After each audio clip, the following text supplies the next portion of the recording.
am so excited to welcome Annie Clougherty with Compass to our show today. Annie brings so much creativity and community to her clients, to her business, to her high-end properties to help her gain exposure for her clients and continue to build her brand awareness. We are going to dive into each of these topics today so that you can take some of these ideas, implement them in your business, and shine like Annie does. Before I go any further, Annie, I would love for you to give us more of a formal introduction to you and your team. Annie Clougherty. I live in Newport Beach, California. I work the coastal, I would say, Orange County market. I am an Orange County native, so it's funny. I don't think a lot of people can say that, but I was born and raised here, never lived other than college and a little out of college anywhere other than Orange County. I think it's one of the best places to live in California.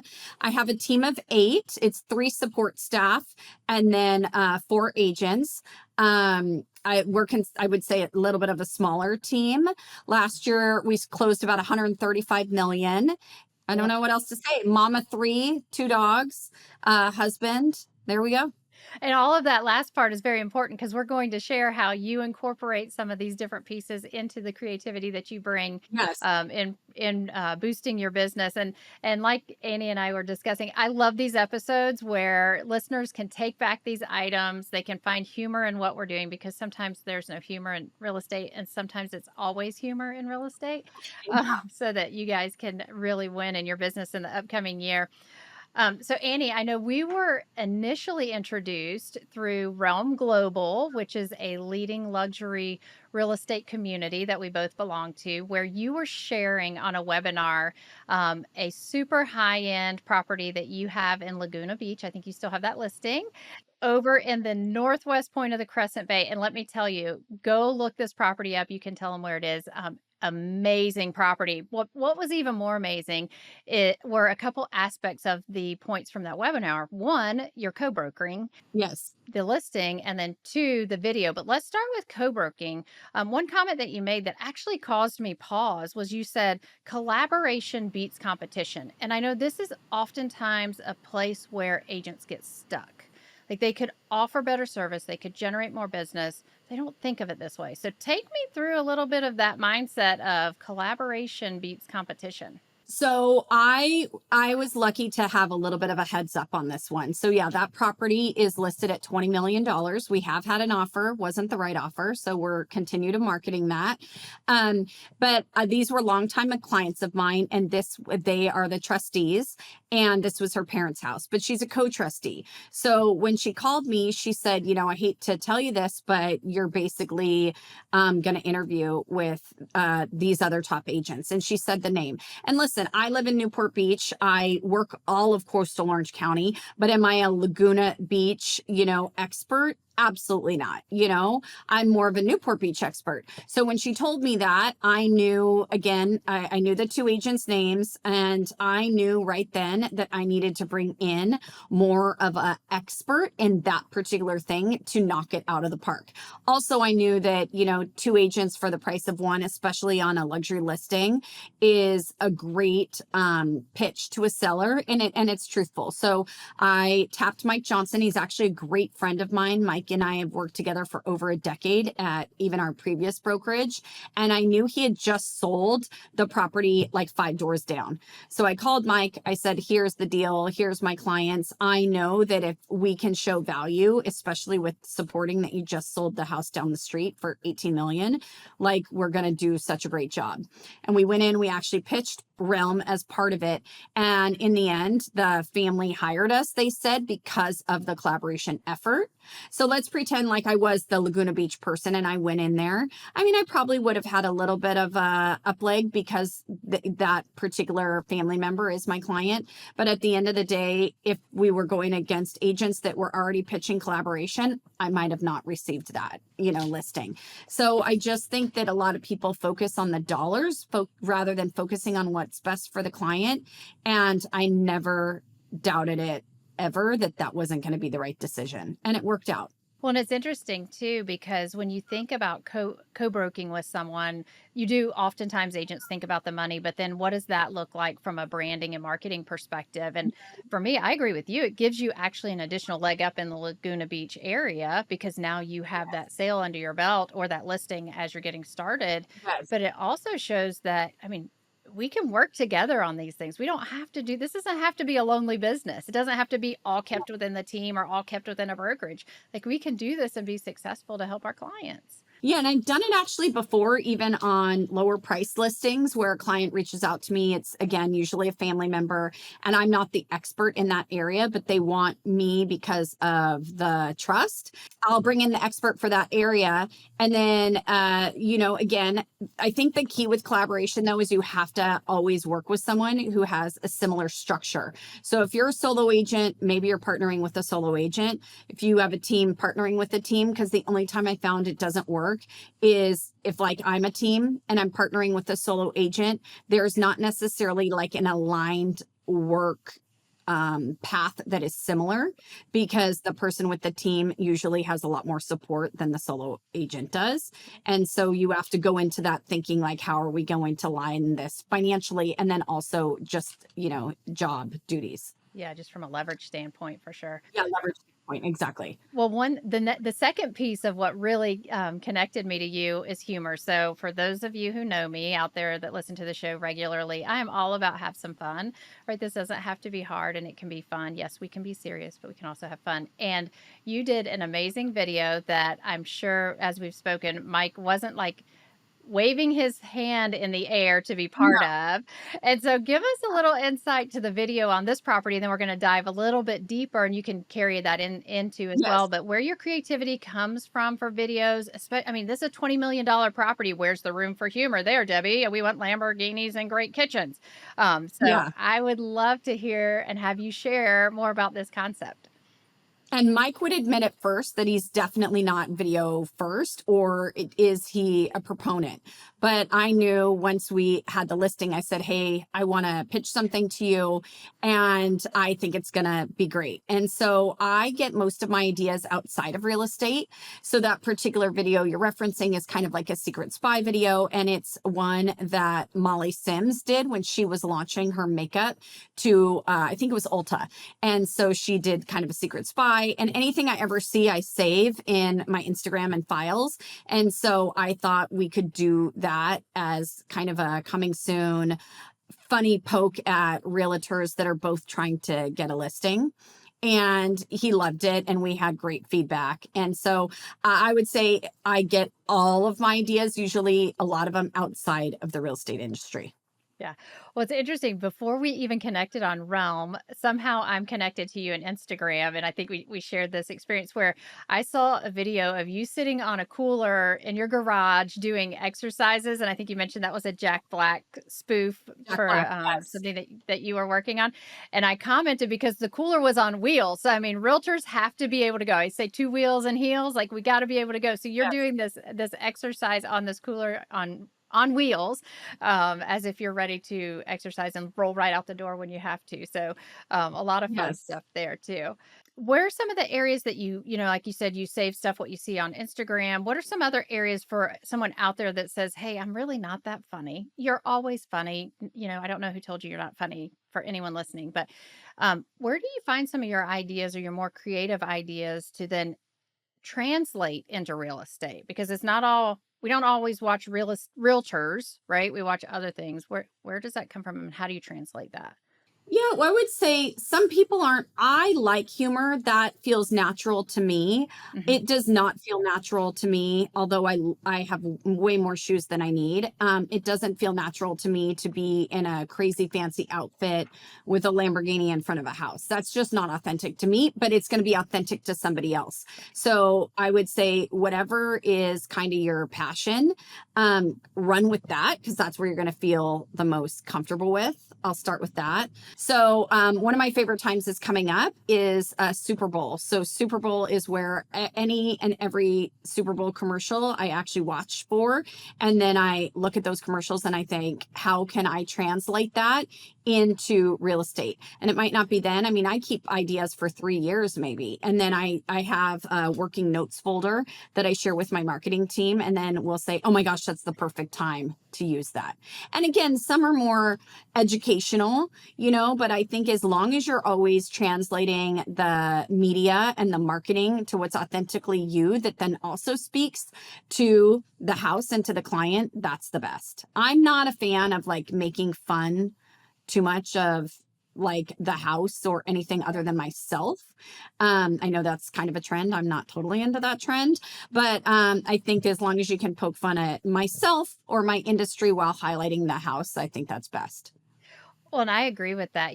The house has to be kept, and I know we do it a little bit. The house oftentimes needs to be kept off limits because your role as a listing agent, in my opinion, is to shine the brightest and best light on this property as you can, even if it's a total fixer upper or a tear down for a lot. We are challenged with the opportunity to make the house worth what the seller wants to sell it for, right? Sometimes that's a little bit higher, so the poking fun of the house sometimes doesn't always work. But yeah, I'm with you. Keep it to yourself. Well, and I know another video aspect that you really lean into on Instagram, and then I know you do newsletters, are more like home maintenance tips that relate to your consumer in your area. So Mhm. tell me a little bit about how else you're utilizing video, either for your sphere or for outward publications. I think that most consumers don't realize how much a really good realtor does know about a house, right? I mean, myself, I've been in the industry over 20 years. It's 20 years worth of inspections, and I've bought and sold. I think I'm on house number 5 or 6. So a lot of it is trial and error. So I just thought a year or two ago, and what I found is how many of my clients buy the house and then don't do the maintenance or don't know the certain things, or don't do the follow up. And so even myself, an example is I bought this house and the technology comes out, which now it's called a kill switch that you can put on your air conditioning. And so I think when I first bought my house, that technology wasn't out. So one day I came home, I have these beautifully paneled ceilings and my AC coil had started to leak through the ceiling, caused all this damage. And I'm like, oh my gosh, how did I not know that I didn't have my own kill switch? So that's what gave me the idea of starting to just do videos and maintenance on those things, or do videos on the maintenance. So I actually had an agent, she's Realm, I love her, Anne Marie Nugent. So she called me last week and she said, I have something to tell you. I said, what? She said, I just watched your video on angle stops and I realized, wow, there's one bathroom in my house I hadn't remodeled yet, and I've been here for 20 years. I called a plumber and sure enough, 3 of those angle stops were leaking in that bathroom and I had no idea. So I had them fixed, replaced, and I wouldn't have done that if I wouldn't have watched your video. So I that's what I think is, I mean, for lack of better words, keep it simple, stupid, just simple, stupid things to do around your house that unless someone's telling you or you're at the forefront of your mind, you wouldn't do. And I'm here to save you money and myself too. Yeah. Well, and two, you want to be the trusted expert in all things. And I think sometimes when our clients don't do that routine maintenance, we become like the vendor call list. I had that last week.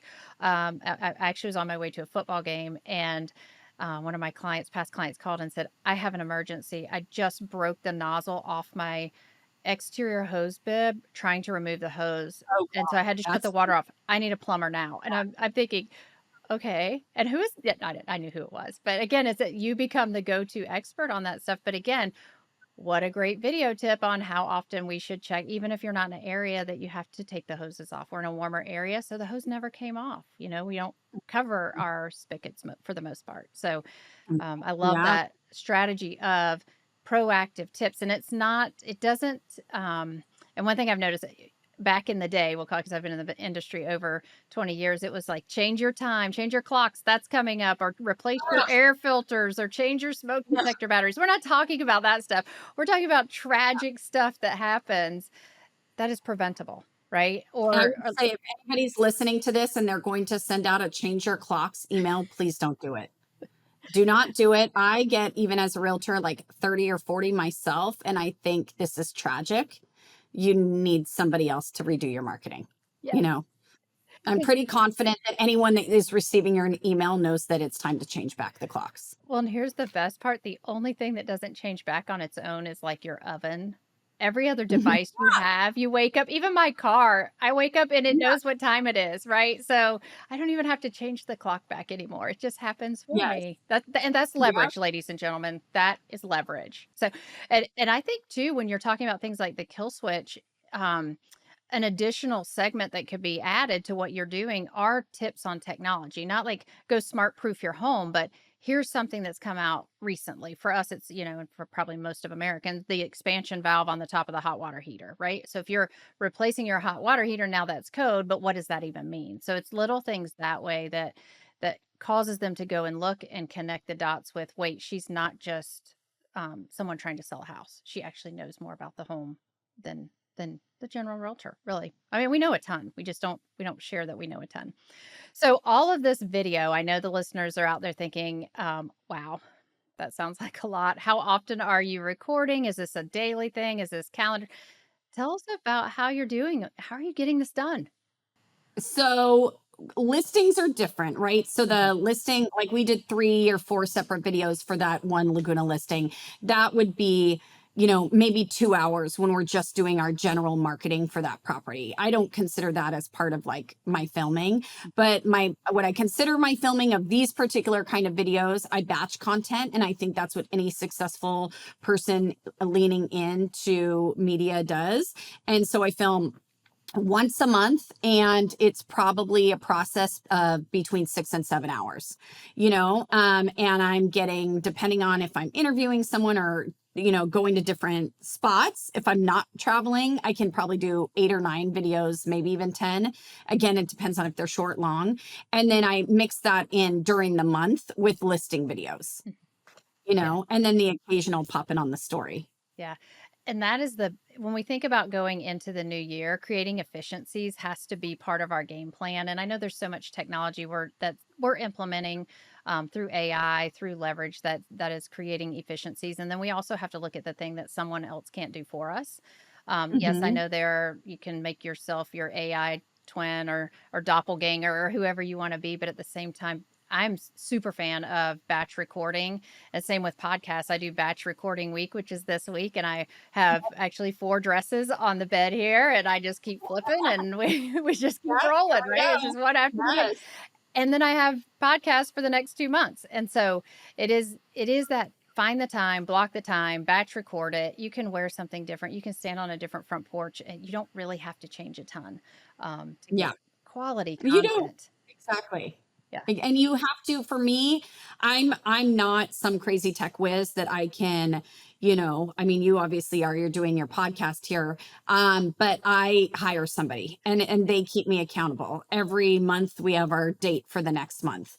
If I had to sit there and probably do the videos myself, I would probably come up with something better to do those days. So I really think having somebody be accountable for whatever your marketing plan is key.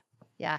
Well, now I'll give a little shortcut there too, or a hack is that we live near a college. And so for a lot of our stuff, I have to show up, I have to have the content. However, you can hire a college intern to come and do it for minimal cost that's in like a communications productions video type of program to come and meet you. And then you just continue to use them throughout. And that's one piece of leverage I've utilized several times is just reaching out to like the media. We have a large theater and drama program at the college here, and they're always Mhm. looking for opportunity and an extra $10 to buy a pizza and beer. So, Yes, it right? does, and it's good, right? Because they're working to impress you and improve their skills and put it on their resume. So, that's my little shortcut is look around at some of your colleges and help the poor, starving college children of America, Yes. and leverage yourself as What well. they love and they're great at. Yeah, they are. And that's their only focus. They have homework, they have maybe a get together and your work. So,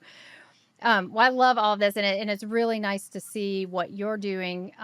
Will you go ahead? I know it's middle of the show, and we'll put it in the show notes. But would you share your Instagram handle with us? Oh, yeah, it's just my name, Annie Clougherty, Clougherty. Yeah, long one. Great. So type it in. I know, half the time we're on our treadmills or whatever listening to these, but jot it down. It'll be also be in the show notes so that you can check out Annie, follow her, and send her all your Newport Beach, Orange County referrals.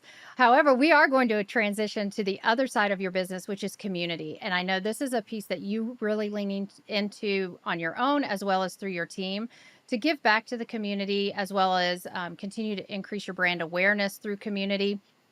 And so, how do you decide? I know a lot of it's like focusing on the people within your community. What are Mhm. some of the different strategies that you've used in order to give back to either past clients or people in your community that you have served or you see throughout your area?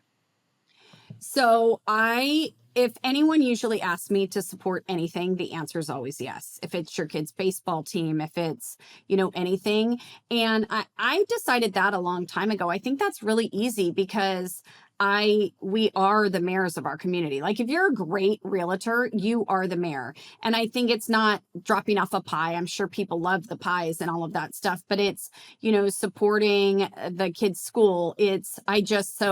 I have a neighbor who's a lawyer and she represents the Veterans Institute. And so she has a gala every year and I donate the bags for the gala. I think I have great bags, but I donate 550 of them and it's not inexpensive. It's about $4,000 to donate these beautiful burlap bags to that. And, it's a way to get your branding out. My name's on everything along. It's co-branded with the Veterans Institute. And it's this huge gala at one of our nicest hotels, the Balboa Bay Club. And every year they ask, and every year I say yes. So I really do keep a section of my marketing budget for those kind of things. Mhm. Now let's walk it to smaller scale. So, gift cards versus opportunity to stay in touch with some of your sphere. I know we've dug into that quite a bit, and I've actually stolen some ideas from you on that. With how do you continue to give back to your sphere? So I am a huge gifter. I forget what the company was called, but there was a company maybe in the last 10 years where you'd sign your client up and they would do like 4 gifts for the year. I don't love that. I'd rather just do one nicer gift for what that cost. Mhm. So I already have my gifts purchased. I have a company that's great. So I don't like to do Christmas gifts because I think you get really diluted with anyone else giving, gifts to your clients. So I do fall gifts. So I'm doing personalized liar's dice. So it has their name on it. And I mean, the gift is pretty nice. How about this? It's over 50, it's under 100. And I do about 150 gifts at the holidays. And it's a cute note. I always do a cute note that says, for the liar's dice, it says real estate is kind of like liar's dice. You have to know when to hold, when to fold, and I forget what it is. Thank you for trusting me with your move.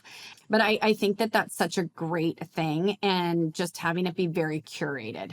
And then that's where I think social media is great, especially like a Facebook. Have a Facebook account, follow all your clients because Facebook will remind you when it's their birthday. And so every day I check my Facebook, it tells me if it's their birthday.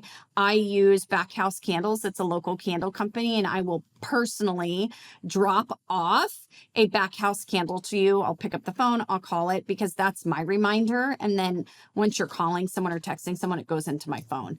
So I just think having a really nice gifting is a way of saying thank you and keeping to the front of people's mind.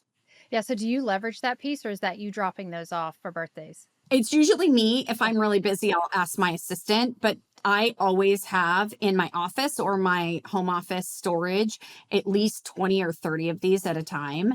It's really great packaging. If you ever go, it's backhousefragrances.com. And when you lift up her container, it says, hello, nice to meet you. I mean, her packaging is great. So I've turned people on all over the states for this and it's terrific. But yeah, I try and have it be me and I'll say I just left some because it's pretty easy to do. Like Mhm. it's pretty easy to just say between this showing and this showing, I'm going to drop this off. Especially I always have the bags, the tissue, the whatever. Yeah. And yeah, my assistant can do it if I don't have time, but maybe you're running into them and people want to feel special.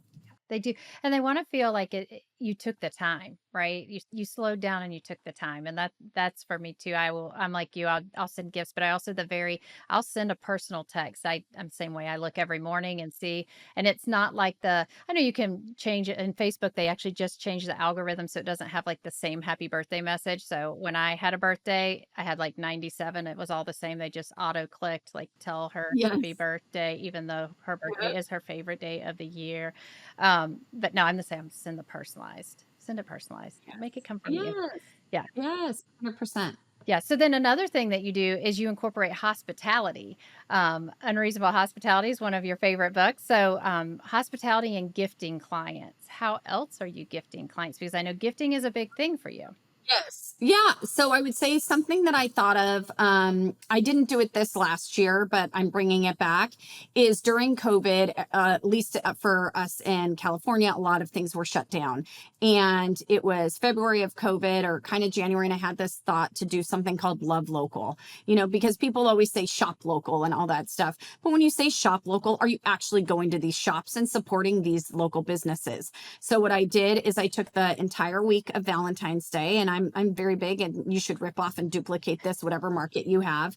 And each of my team members, there was 7 of us, and so we each picked a day. I took the marketing budget and I said, let's pick a day. Let's pick 7. So one day we had a spin studio. One day we had a local, gifting company. One day, and so each thing we it was between $500 and $1,000 each day, and we pre-planned it with social media and video, and we released a video every day. We said, go in, say our team name, the Annie Clougherty team, and get your candle or do your free spin class, or get a future spin class. And we ended that it was on Valentine's night, and I put down $1,000 at that restaurant, and you could go in and have a Valentine's meal on me, Wow. up to and then once they hit $1,000, we were shut. But yeah, I mean, I think it's a way to support your local business. And then and if you want to brand it, right, you're tagging them, they're sharing it on their social media, and it's just, again, a way to get your name out there and support the community. And people want to support those who support them. I'm not an agent that's ever going to say, hey, do you have any friends or family that want to buy or sell? Honestly, for me, that makes me want to throw up. And so I think that you don't need to do that if you are supporting others and their businesses and their kids and their families. You don't even need to ask. They are going to want to scream your name from the rooftops. Yeah. And if you're listening to this, and what I love about this idea is it doesn't have to be Valentine's Day. If you're listening to this and we're close to end of January and you're thinking, oh gosh, I should have done that, or maybe a different time of the year, you finally landed on this podcast. I look at it, there's so many opportunities throughout the year that you can plug this in. You could do St. Patrick's Day. Feel lucky to be part of this community. You can do springing into new businesses within the community. You can do cure your summertime blues or Christmas in July. Like there's so many things you can do that allow you to spotlight yourself through the community. And yes, it is, to me, it's giving back and building your reputation as someone that supports local, and especially you being in the community for forever and ever. Amen. I mean, this is even a good task for someone that's new to an area where they can get out and meet people, small businesses, and we have to support each other. Real estate is a small business, even if you're selling $110 million a year. It's still a small Oh, yeah. business. Yeah. And one of the best ideas I love too, which I'm saying all this and I'm like, oh, I'm going to bring that back, is we all grew up with the ice cream truck, right? And you hear him coming down. Is the best thing too, is if you're wanting to farm a neighborhood, pay for the ice cream truck to go around the neighborhood. You can even be in the ice cream truck and you hand out the free ice creams to all the kids. Nope, this is me. And they're like, this is your local real estate. I mean, what is that? $2 per popsicle. You can go out and hand them out for a couple hours and do a great job and get your name in the neighborhood. Again, I would say more than like I'm not a door knocker. I'm not a cold caller. I'd rather do something like that. Yeah, I've utilized that idea years ago, and still think it's a great idea if you're farming an area and you're holding an open house. So I would actually rent the ice cream truck to be outside the open house. And then the Yes, I kids love would come around, they bring their parents around, you'd get to meet them. And yes, you do want to sell the home. You're gaining maximum exposure for this property. So I would have a different agent inside running the open house. But it's such a great opportunity because again, it's just the kids love it. They drag their parents down there. So I mean, just bringing those things back are I think they're so important, vastly important. We're in an era where communication is so underutilized, right? We're so in that digital era where we're not necessarily present where our feet are planted. And so those types of things allow you to be present where your feet are planted. I know another one that you had shared with me earlier was when you're in a restaurant and you see clients at the bar, you see clients at a table, you either offer, if they're drinking, to buy their drinks, or if they're not drinking, to buy an appetizer or dessert. It's just be present, know what's going on around you. Like, we have to bring back communication and let people know that we see them, right? It's you Yes. can. If anyone's ever been to Orange County, they know Nick's restaurant. So I love Nick's. And I know the owner, Nick. He's great. And he's got 11 locations. So what I have found is anywhere you go at a Nick's, you're usually going to see somebody. Mhm. My kids actually don't like to go to eat with me a lot of times because they're like, no, mom, because you're going to see somebody. But I made it a long time ago. And I don't say, oh, I'm going to buy your drinks. I just see somebody, we say hi, we chat. And then I go back to my own waiter and I say, see those people over there, I want to buy their drinks or I want to buy their appetizers, or and it depends on where they are in their meal. And I don't ever say anything. And then usually they get the bill. They say, Annie bought you XYZ. And then I get the text after. And again, it's just a really nice thing. I mean, I want a drink bought for me. So I just think if, again, you go back to community, you don't ever have to ask for referrals or business, especially, I mean, we're doing a great job in offering white glove service. But if you're doing things, like you said, unreasonable hospitality, people want to support you and support their business. And then you're supporting their great night out and a local restaurant. Yeah. When I look at it as, and we're going to transition just for a minute here into team, I look at your team too. And as you're sharing these ideas with your team and you're incorporating your team into the Love Local event, to me, it builds community and culture within your own team because you're able to support the things that are important to them. And I think oftentimes when teams fall apart, and I ask the question of, okay, well, do you know of anything that they would want to support this year?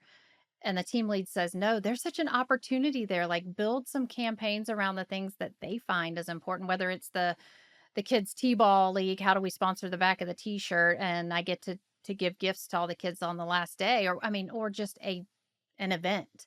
So I mean, utilizing your team and incorporating that into your team really builds longevity in the team. I know, and I'm sure they're seeing that with you as well, as long as many of your agents have been with you. So, tell us, I'm going to transition to team. So tell us a little bit about have run this later, but your Q4 challenge that you pitched to your team, and how are they going about the challenge? Yes, so I cannot take credit for it. I'm going to shout her out here. Carrie Himmel out of Frisco. She's actually, I think, the official agent for the Dallas Cowboys, right? Wow. And yes, and so she has an all male team. And it's funny, that's a whole nother conversation. But we were just talking about it was for motivation, right? What keeps her all male team motivated to hit their numbers? And we were just talking about what we can do. And Q4 is usually really quiet in real estate, except maybe if you're in like a snowbird area. And so she had told me about her 90-day contest. So she does, 90 points of contact, 90 points of contact for 90 days. And I created my own one. So I said, okay, whoever can open the most escrows, you don't have to close them, but open the most escrows. Goal is one a month. So 3 escrows by the end of Q4, you get $1,000 cash. And then whoever gets the most contacts, and it has to be like, if you're doing an open house, you can't say I made 10. The open house is like one event. Or if you go to a party, the goal is you meet one new person. You can't say I met 10 new people, but the goal is to how many events and how many independent contacts can you make over 90 days? You also get $1,000 cash. So it's just kind of, I mean, it motivates me. She does it. I've been doing it. There's a lot of times you can say, I don't want to go out tonight. I'm tired, or I've already done these things. And even someone on my team, Jen, she's such a hustler. Jen McDonald, I'll shout her out here. She is now even picking up the phone and calling more clients, and she's already gotten another deal from it. She's going out of her way to drop off the gifts and do all of the things personally. And so it just makes a difference. I think it's just the consciousness of the outreach. Yeah. And actually, you really positioned it easily for them in that Q4, yes, a little bit slow in real estate. So we have more white space, I call it, on our calendar to do the activity. But also, there's so many things going on in the community from networking events, galas for charity, parties within our communities, within our family, within our social networks, within our past clients. Oftentimes, teams have some type of client event that allows them to reach Yes. out. That was something we just had was a client event, and I personally text every single person. I do the email. Yes, I send the batch email, but again, I personally text every single person. It takes me hours, and then I follow up again with either a text or a call. So it is, and from that, I also gained 4 pieces of business. So it's just getting out there and doing the activity. So kudos to you on giving it to them when they're not actually running and hustling as fast as they can in the summer. And it would still be a great experiment any time of year because all we have to do is have motivation to do it. Yes. And I think, I mean, even for me, so because we all have our blank spaces and our blind spots that we need to fill up. So I had listened to this podcast for myself actually recently. Her name is Emma. I'm not going to pronounce her last name right, but she's one of the co founders of Skims. Yeah. So, and she has a podcast and she just had done this seat at the table dinner where she was saying, nobody ever invited me for a seat at the table, wherever you are in your business, right? And so I had gone to this charity event and I had bid on this dinner for 10. And when I got it, it's actually at a local nonprofit museum. I said, what can I do? Should I invite my husband and our friends? And I said, you know what? No, I'm gonna rip off and duplicate again. And I'm going to do a seat at the table. So I looked at like my whole database and I didn't focus on who can be my client or anything like that. Oops, hold on, Alexa off. Um, I focused on, I apologize. I know we're on this and my Alexa started to talk to me because she's giving me my 11 o'clock Alexa off. You know, those things in your office, she gives me my 11 o'clock, like weather news, everything. So I just focused on women. I wanted women in all different industries. So we have a lawyer, we have a chef, we have all these, and we're all going to sit down and half the people don't even really know each other. But my focus was just sitting down at a table that I could do. And I'm so excited about it that I can't wait to do it moving forward. What a great idea. I love that. And I'm going to raise my hand for a seat at your table at some point Yes. because And I'm that's certain that I could learn a ton from you and the people that you surround yourself with. You know, as Jim Rohn said, we are what the sum of the people we surround ourselves with. So what a great idea to give back to those who are looking for the same thing. It also brought another thought to mind. Sheryl Sandberg in Lean In has a whole chapter on seat at the table, and that is one of the best books. So Sheryl Sandberg, Lean In, go read that, especially if you're a woman in business. And it talks about that seat at the table, and that's what initially came to mind when you're speaking about doing this because it's about those people that haven't necessarily either had the confidence or had the time or really know the right people to sit down at that table. And what a great Mhm. opportunity for them to grow themselves personally and Yeah, professionally. and I did it even a mix of people that I look up to, but maybe aren't my friend. And, sometimes there is that imposter syndrome that you go, am I going to invite this person and they're going to want to come? And I had a little bit of that with a couple of, and everybody was like, oh my gosh, I'd love to go. And I even said, do you want to see the list of the people I'm inviting? And only one person said, sure, send me the list. Nobody else cared. They all said yes. And so it's November 6th. So again, by the time this goes, but I think I'm going to make it a regular thing because I'm so excited about it. Yeah, it's to me, and a lot of my listeners know me, professional speed dating, right? You get to know Mhm. somebody at a different level that you never would have met inside your bubble. Yes. And I think we all get comfortable in our bubble, right? Especially if you're work a lot like all of us do. Probably your friendships do suffer sometimes a little bit, depending on where your kids' ages are and how much you're doing at home. And so I thought it was a way to maybe develop new friendships, have a vulnerability of maybe because I'm going to do questions. Everybody's going to have a different question. Like, who are you? What's something, tough that you've had during your, the year? What's a triumph? And I think that the more I've realized about business is like that vulnerability part which is, I think, it's hard for me, but I think it's hard for a lot of people. And that part to kind of slow down and evaluate and ask people where they're not only succeeding, because we share a lot of more of our success than our struggles. And I mean, and when you start to share your struggles, regardless of industry, I've found that it's like everybody's kind of going through or has gone through something like that.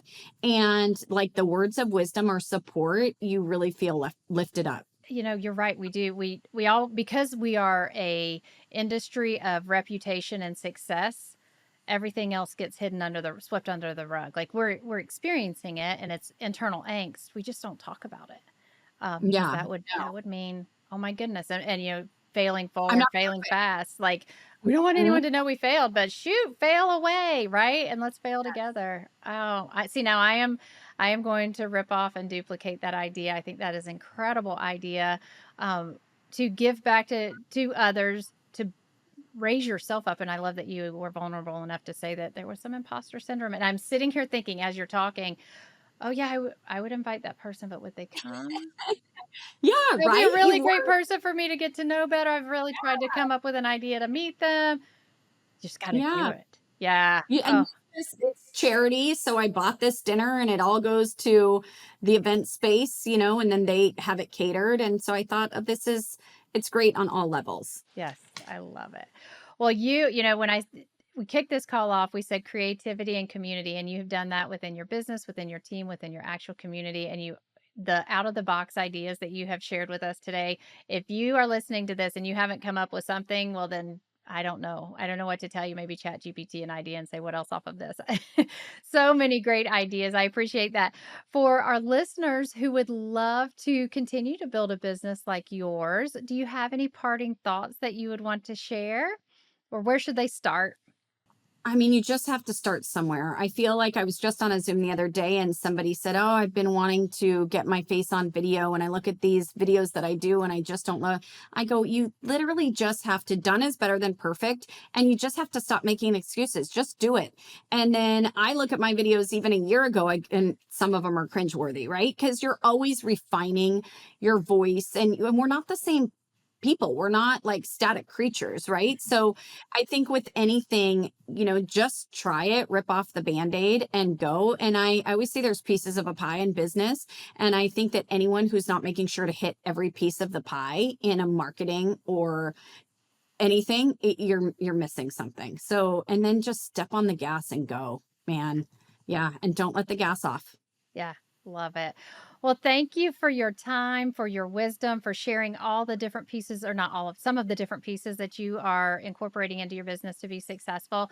We do hope to have you on the show sometime again in the future. And I know as we continue to build the podcast, we're almost at the end of year two. Again, the first ones make me kind Congrats. of grip I my love teeth a it. little bit. We leave them up, right? That's who we are. It's an evolution, and if nothing else, it will show someone else that you are better than me when I started, so you may as well Yeah. start. Yeah. well, well, Growth, right? And growth is not easy. no, no. Well, they don't. Yeah. They call it growing pains for a reason. No one ever called it growing comfort. So Yeah. just remember that. All right. Thank you so much for joining us today. We will have Annie's contact information in the show notes. Reach out to her, and we look forward to seeing you next time. Thank you for having me.